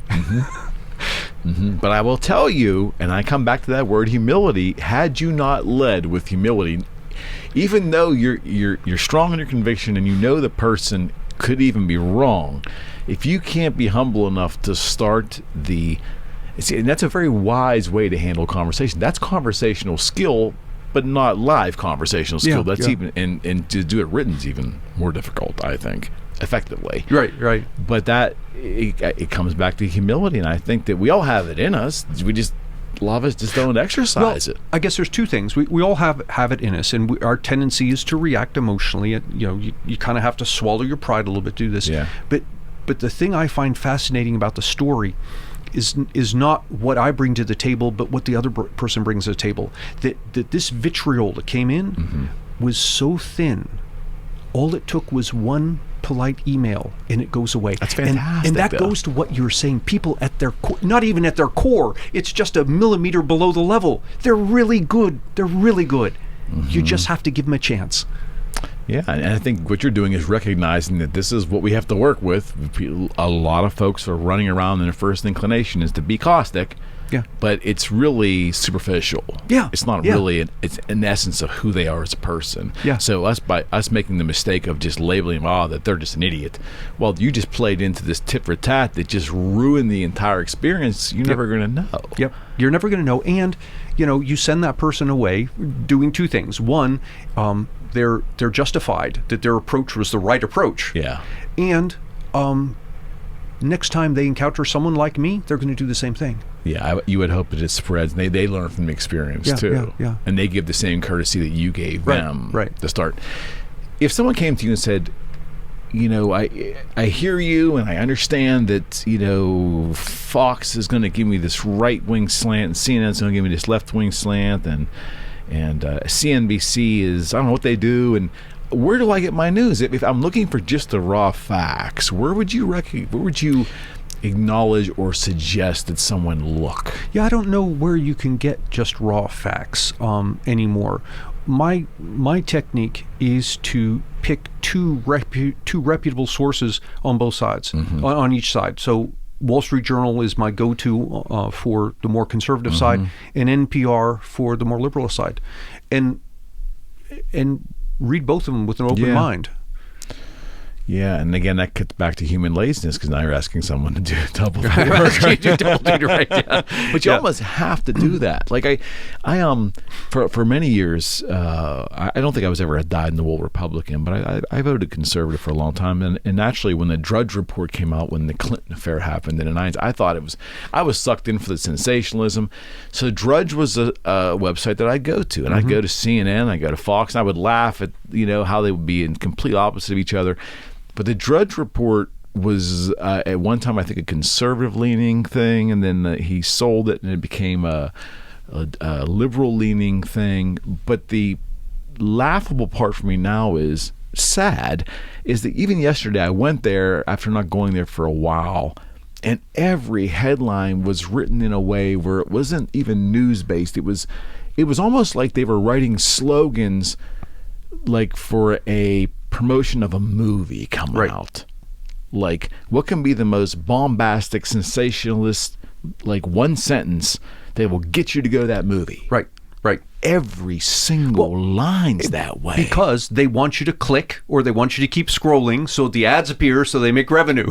That's what's going on. But it's everything is so, I hate to use that word caustic. It's so... It's like bait. It's just like titillating bait. It is human bait. It is, and I've noticed as well the writing style. Articles now, you don't get to the meat of what's going on until about the third paragraph. And the first two paragraphs are complete. Honestly, you could just delete them, right? 100%. But what's going on is you got to scroll it, and a couple more ads will appear as you scroll before you get to that third paragraph. What about this, where I'm noticing, I don't know, you could say this was going to happen, and so-and-so said this, and you'd go and you'd read in the first paragraph or two that an insinuation that they said this, or they might have said this, and then they nullify it, right? Or they add more context 2 or 3 paragraphs down. They kind of makes it a non-issue. Like, why would you even put a headline? Because it really isn't anything. Well, I'll give you a good example. That's all the time. Yeah, I'll give you a good example of that happened with me. I had a tweet that went viral saying that if you confiscate 100% of the wealth of all the billionaires in the United States, you'd fund the government for 8 months. I saw it. And it ended up getting fact-checked by PolitiFact. And they gave it originally when it came out, they gave it a false. Okay. But if you read the thing, and the person, I actually spoke with the writer who wrote the article. If you read the thing, they say, yeah, they did the math, and if you confiscate 100% of the wealth, you can run the government for 9 months. Where I said 8. That's what I mean. It's like, yeah. But it got the reader there. It got the reader. Yeah. Which got the ads in front of them. Yep. And it's like, and again, I'm a capitalist in regards to I love commerce. I love I love that. But at the same time, there's something disingenuous if you're just putting people's eyeballs on a screen to sell them. There's something manipulative. And when I say that, I've had some right wingers tell me that, you're just against free markets. No, I'm not. I just think that if you have to, there needs to be truth in advertising. You're going to have to put advertising in front of somebody. I want you to get them there in earnest. Mm-hmm. Through honesty, right? Yeah, and in this, I don't know how to deal with this. One possibility is that it will sort itself out. And I give you as an example tabloids.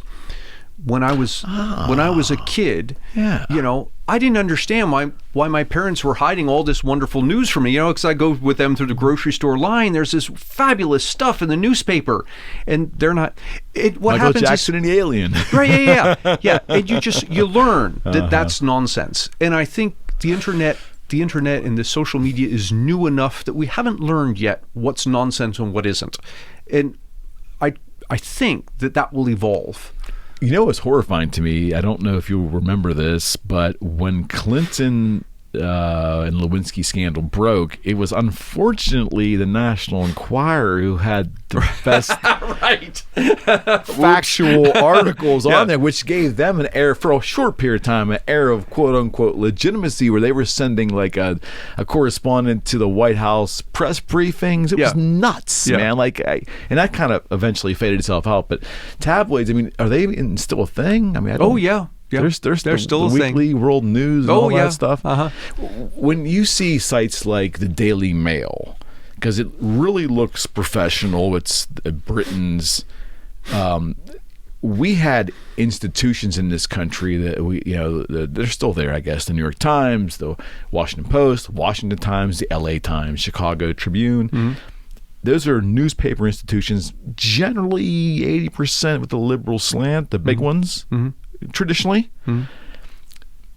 The Brits are different. Their tabloid and quote unquote real news is so blended together. Right, So when you see things like the Daily Mail, do you pay that any thought, or do you look at that? You know, I do this. What I'm going to tell you, I do with Daily Mail. I do with all news, even stuff coming from the Wall Street Journal.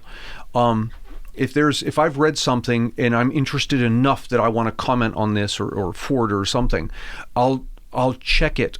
Other news services. Other news services, and this is not something, I'm an academic. You don't need to be an academic to do this. You can Google the thing. You can find data easily enough to corroborate or not corroborate what's going on. And it's happened a couple of times. I've run across stuff that looked seriously legitimate that I was about to forward. I said, well, let me check this out. And it turns out it's not the case, or it's kind of the case, but it's twisted enough that it's really not worth forwarding anymore. Are there really news articles anymore, or has everything got an editorial, opinionated slant to it? It seems to me everything's got an opinionated slant, right? And sometimes, we're talking about labeling, using the word conservative, attaching it to think tank versus just plain old think tank. Subtle things like that you'll find all over the place. I remember a decade or so ago that you would hear liberal think tank, but you never hear that anymore. No, you don't. Yeah. And you'll hear it with in stories with involving shootings, with the perpetrator, the victim. Sometimes they'll say the black person, sometimes they won't. Mm-hmm. And it's in or it's out to slant the thing in one way or the other. Terrible. But that's the reality that we're in. So you almost have to be a very astute and eye-opened consumer of news if you're really you have to be skeptical. Yeah. Is the truth? The definition of the truth is nothing to do with being subjective. But in today's interpretation of the word truth, what is it now? Yeah, well, this is, people talk about my truth. Give me a break. It's our truth. If it's yours, it's not truth, it's opinion, or it's experience, but it's not. Yeah, which I would imagine, being a statistician, being an economist, being a man of science of any capacity, physicist, that whole, you folks to label, right? All you folks looking in at our society, you got to be scratching your head a little bit, because science has been run on the pursuit of truth forever. And it doesn't seem like humans are really that concerned about finding the truth, more about finding those who think like us. Yeah, it's very much that. And, science is... I would say science is not about finding the truth, it's about pursuing the truth.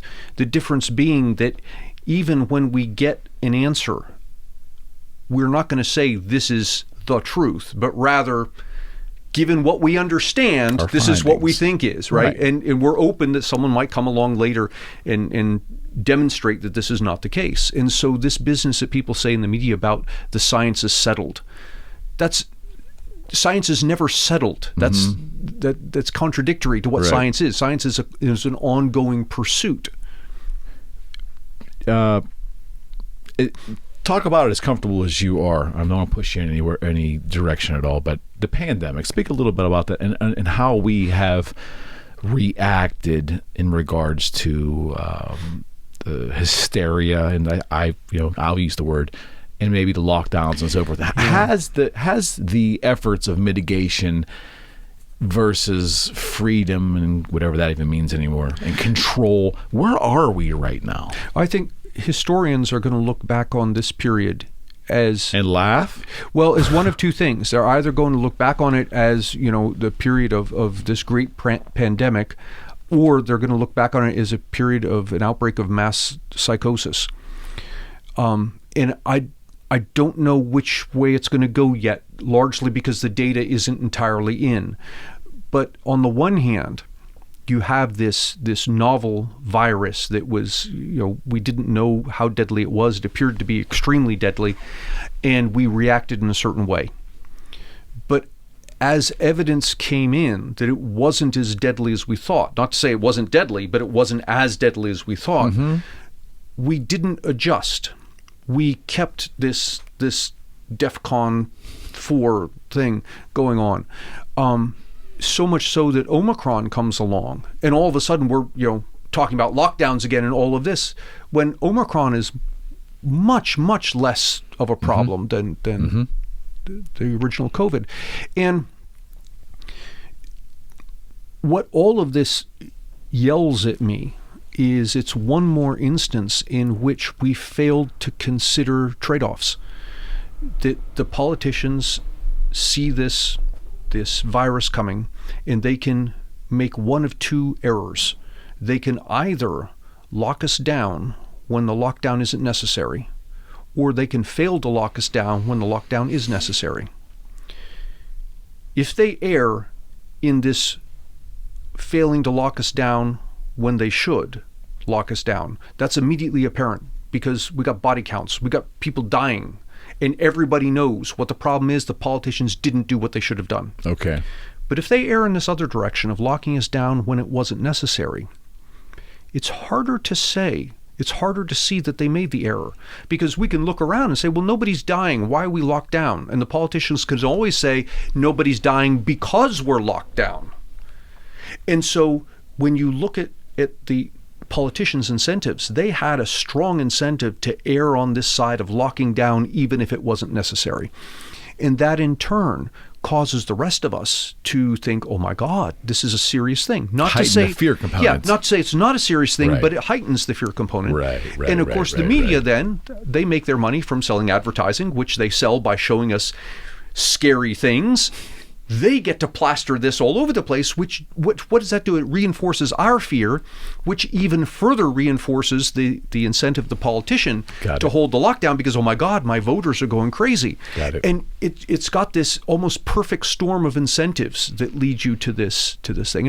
And what's the end result? Well, the end result is, and again, the numbers aren't entirely in yet, but the early estimates are that the lockdown will be costing us somewhere around $16 trillion over the course of the next decade. Now, you can say, well, yeah, but we saved some lives. Well, how many lives did we save? If you look at the numbers, it seems to be somewhere in the neighborhood of less than 1 million, maybe a couple 100,000, maybe 300,000. It's not clear, but that's the magnitude of numbers you're talking about for that kind of for the lockdown. Now, everybody take a deep breath here, because we spent $16 trillion saving, let's be generous, 500,000 lives. We lose more lives than that to cardiovascular disease every single year. And we're not close to spending $16 trillion fighting that. Now, there are all kinds of arguments people can make. Well, cardiovascular disease is different. It's not a disease. It's not a contagious disease. It's a contagious disease. And that's fine. I understand there are differences. My point is that it seems that our reaction to COVID was way outsized compared to our reaction to other things that are far more deadly. Cancer or right. Yeah. Cardiovascular disease. And that tells me that there's some disconnect. I don't know. I won't know what the disconnect is until the numbers come in, and that we're talking a couple of years from now. Do you believe in all the numbers? I mean, I don't mean conspiratorial, but I mean, do you think there's integrity? Are you confident that there's integrity with the numbers? I'm confident there's integrity in the numbers. I'm not so confident in how the numbers are reported. So help me understand. For example, the media at the outset reported COVID deaths. So back in early 2020, every night in the news, so many people died of COVID, so many people died of COVID. Well, as the deaths from COVID started to drop, and the media doesn't have any bad news to report, so they switch. And they switch to infections. So number of infections, and those are going up. Okay. Now, both of those numbers are correct, but the way they were presented, as if you talk about the COVID numbers. What do you mean the COVID number? You talk about the infections or the Right. the deaths? And Right. and even then with the infections, are you talking about people who were hospitalized or people who, had the symptoms of a mild cold and went back to work Right. later? Right. And so I think there was much bait and switch when it came to how the numbers were presented.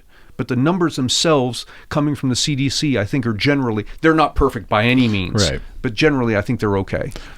And I have to believe in them because I have to have a baseline right. I don't want to walk around not trusting anybody because there are people that do. They don't trust anything, and everything is a conspiracy. Yeah, but then everything's off the table at that point, right? Yeah, exactly right. And I guess my thing is I don't know if there is a logical conclusion in sight of COVID. And of course, a lot of factors. Well, will there be more variants? Well, it was likely to me, the layman, there's probably always going to be variants for a period of time at least. It's just how do we react to them? Yeah, I think that's fair. I would have been much more. I'm leaning against the lockdowns. I would have been much more accepting of them if the politicians had been a little bit more honest at the outset. If they had said something like, okay, we're going to lock down in the following ways, and here's the metric. When we hit this target, we're going to release the lockdown or release it in the following ways. And however they define the metric, number of cases or number of deaths, whatever it is. But they didn't do that. And so it became this open-ended thing that, well, when's it going to end? Well, we were initially told that it was to flatten the curve. 4 weeks, flatten the curve. Right, 4 weeks, flatten the curve. And then it was, well, until the deaths peak. Then it was until the cases peak. And then it was, well, until we get a vaccine. And then it was, well, until we get herd immunity. And it keeps, and then along comes Delta and we get to wash and rinse and repeat the whole thing all over again, right?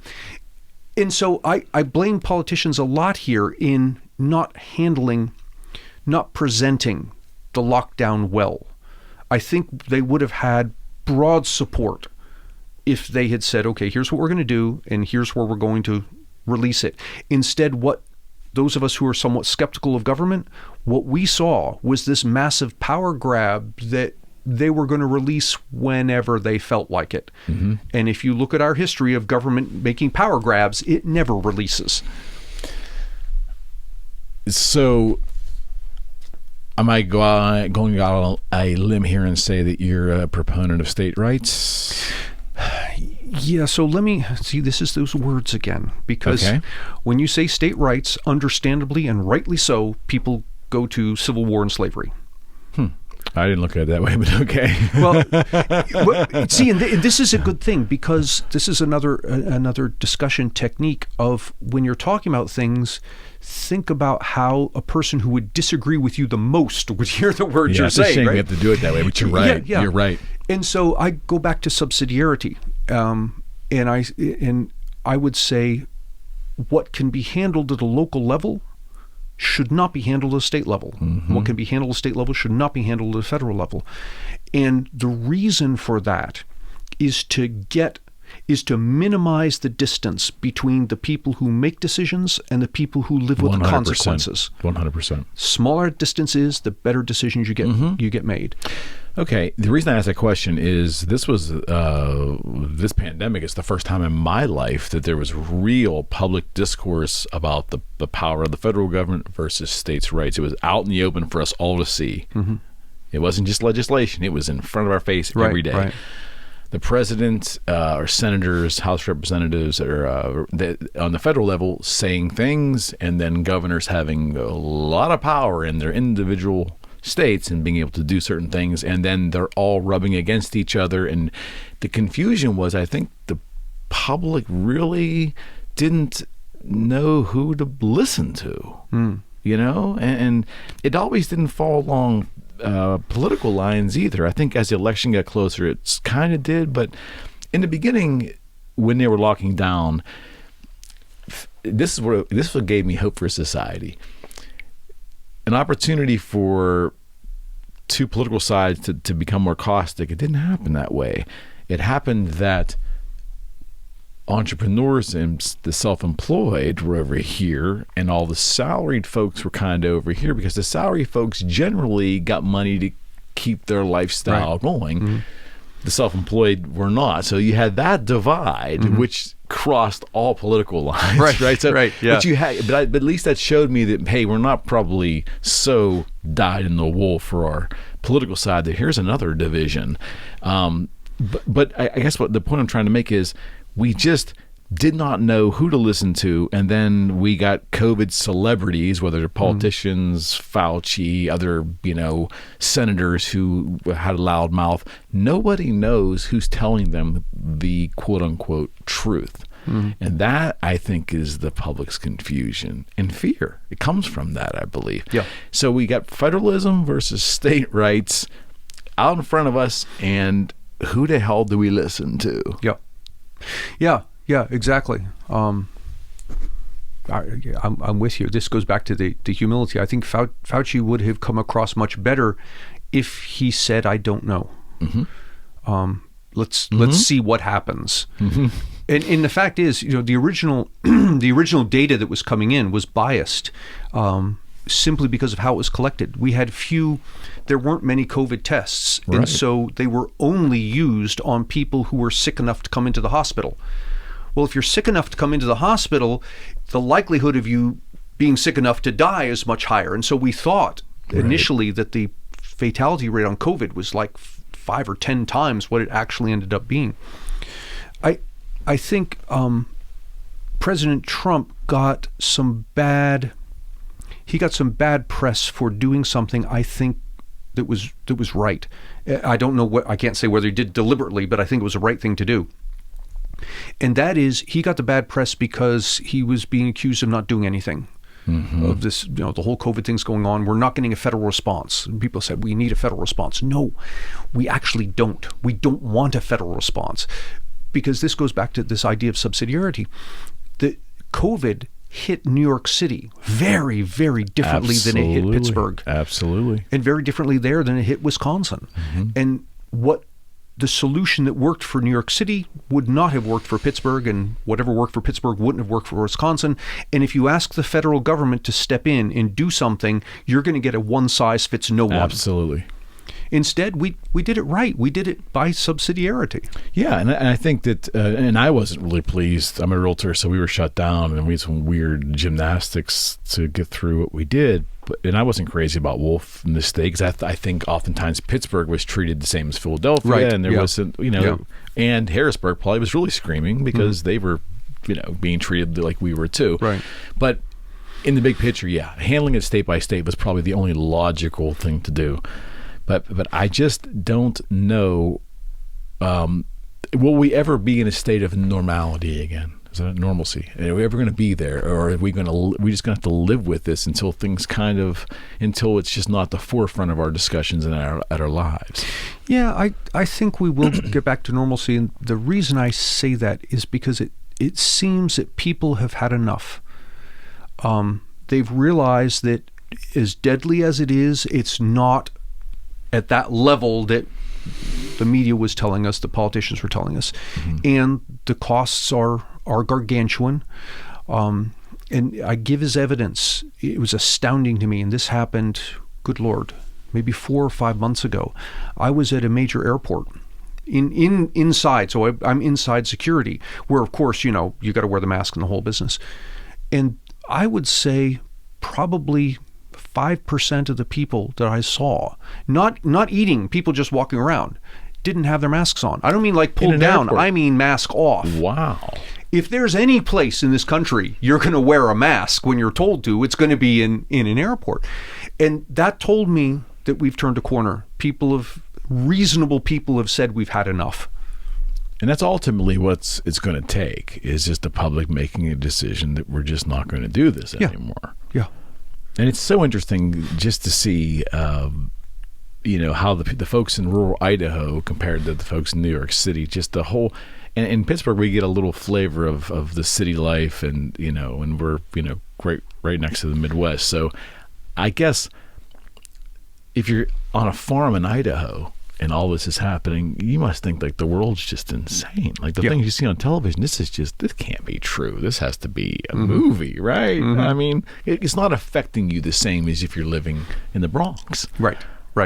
You know? And I think that's where, and would you say that also speaks to the problem with our news services? I mean, because, crime in LA and in New York, which is on the rise, but it's not happening in the same in Idaho and in Butte, Montana and things, but they're still showing the people in Butte all this stuff that's happening in New York and Los Angeles, right? As if that's the normal. Yeah, that's exactly right. Yeah, and so the rest of us all think that what's going on down the street is what's happening in New York City. I used to live in the middle of West Virginia, middle of nowhere. We had in a village of 50 people. It was the largest collection of human beings for an hour drive in any direction. Oh my gosh, it's a great thing. And you'd watch the news and see this stuff, and it was literally like watching a fictional program.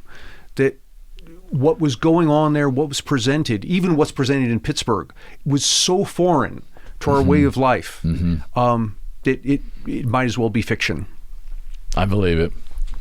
Okay, so I have one last question for you for today. I'm going to make a hard right turn here. Do you ever give any thought to "Are we alone"? You mean the universe? Yeah, in the universe. The government released things that's got everybody up in an uproar that maybe there's UFOs and there's just all. And of course, in 2020 they're going to do this. Right? We have nothing better to do. Let's just tell the public now that UFOs do exist and we've had material and we've been working on it for all these years. And by the way, it's a pandemic, and just forget we even said that. Like, did you ever get any thought like, that, are we alone? Yeah, well, I'm a statistician by training, so that's why I wanted to ask. It's virtually impossible that we're alone. The probability, you take the number of stars and all of this, and there's a beautiful thing if you're interested in looking at this. It's called the Drake equation. It dates back to like the 1950s. Check out the Drake equation. He's still alive, too. Oh, is he still alive? Yeah, he's oh my still God, alive. I didn't know that. Yep. So he's just roughly speaking, he starts out by saying there's so many trillion stars in the known universe, and if 50% of them had planets, this, and if 20% of those had planets that were in habitable areas, this, and he keeps going down, knocking thing down, and he says the final end is, if given all of these things, I've sliced the numbers as hard as I can, and I'm still left with several 100,000 civilizations in existence right now. The Goldilocks zone, I guess. It was so far from their sun that would their star that would provide the right temperature and climate and all that stuff. Yeah, I just wondered. I love people that are deep thinkers and people in academia. I always ask that question because I think I've been really surprised by the answers. Folks the folks that I thought, no, there's just no way they're going to believe, like Bob Lazar and Area 51. There's no way. And I've been surprised. People are like, oh, yeah, for sure. And I'm like, whoa, it's a whole new side of them come out. Like, oh, I didn't see that coming. But it's I just think it's fascinating that our government acknowledged it, and that just didn't. They acknowledged it's something they don't understand. They're dealing with, and I thought that did they just slide that in during the pandemic, or was that like was that a real thing? I mean, my colleague James Harrigan has said, and I could buy his argument. He has said that, in his opinion, the government has known for a long time about the existence of extraterrestrial life, and has been slowly letting the information out until we get to the point that the general populace says, oh yeah, of course there's life, so that when it becomes obvious, there isn't some mass panic. It's everybody say, oh yeah, that's George, the alien. Yeah, we always knew they were there. And what better time that at least the bulk of that information when we're all diverted for a worldwide pandemic. Did you have fun? This is great. Thank you so much. It's so nice not to have to be driving the conversation. I can't thank you enough for doing this, and I would love to have you back. I'm happy to come back anytime. And I would love to have your partner if we can get him to come to Pittsburgh. We'll get James to come out here. He's a hoot. Yeah. And how can they all reach you again? You can find our podcast at Words and Numbers. Where are we? Good Lord. Words and Numbers podcast. I didn't have any problem finding Let me think. Wordsandnumbers.org. Wordsandnumbers.org and on all the podcast players. Go to Spotify. You can't miss them. Yeah. Okay, and talk about the book. Our book, Cooperation and Coercion, you can find on Amazon and the Audible version on Audible. And if you'd like to see, I have several hundred educational videos on economics and statistics and Your public channel. policy. My YouTube channel, YouTube/Antony Davies. Thank you, my friend. My pleasure. This Thank was you. Awesome. I really enjoyed it, and I definitely would love to have you come back. Thank you. All right, friends. We are out.